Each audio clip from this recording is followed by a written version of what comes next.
Hi there, I'm Catherine Redford. I live in Naperville, Illinois, but I've just been having too much fun in Grand Rapids for AQS Quilt Week 2022. So I've been teaching various classes, but after all, I'm a very English paper piecer, and so I did teach a class of that. Now, I might enjoy exploring the modern aesthetic, but I love the traditional techniques. And that's what I've been doing. So when I do my English paper piecing, I cut my pieces out with an acrylic template. I baste them over the paper pieces using needle and thread. I know some of you don't, but that's what I like doing. And you know, some people, they just have boxes of those basted hexagons. I wonder what somebody's going to find them in the future, and whether it's going to be one of your grandchildren that's stitching them together. Anyway, once you've got them all basted, then you do need to sew them together to make your shapes. And that's my tip for today. I like to use a really fine thread. So having experimented with a few, I have to say that my favorite is Invisifil from Wonderfil. It's so fine, it's 100 weight, it's so fine that you can use light, medium or dark. It will blend with anything. You really don't have to worry about matching your colors. So we're going to take about an 18-inch piece of thread. You know, if you used longer than that, my sewing teacher in 4th grade would have looked at me and she would have said, "My, you are being a lazy tailor today." So if you use longer, it gets tangled up. Right, so I've got a number 9 sharp needle. Okay, some of you might prefer to use a number 10, but 9 works well, and most people can thread them and hold them in their hands. So it's early in the morning here at Quilt Week, so I am going to go cross-side threading my needle, but I know I can do it. Let's get it threaded. There we go, I think that's through. Right, so once that's threaded, you can see that needle is just slip sliding around. And so I had somebody come into class and say, "I can't use that thread, it's too fine." Okay, once I gave them this tip, we were good to go. So, got my thread, got my needle slipping around. My tip, tie the thread to your needle.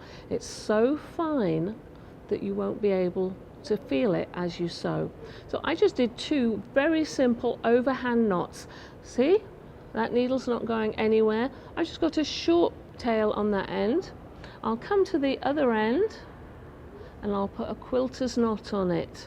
And again, that's something that I was teaching people in class, but some of you have your own method. That's how I do it.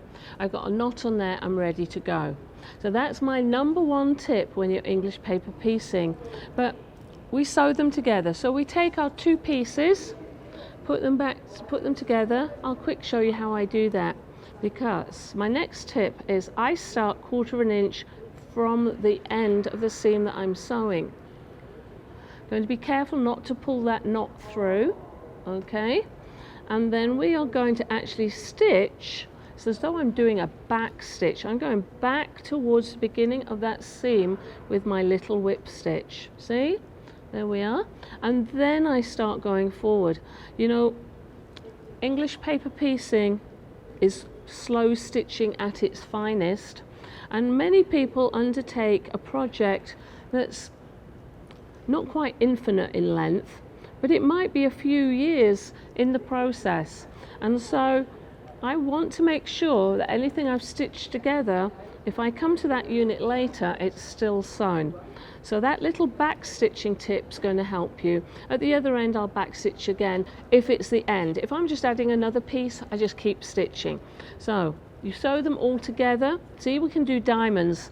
Now, if you do diamonds, don't worry about them. You're going to get those little ears. You just tuck them in as you go along. See, they just stay out of sight. Even if they were that way to begin with, you'll tuck them down, no problem. Now, most of my projects are little, so I get my finished one, I baste it to my background, and I applique it down.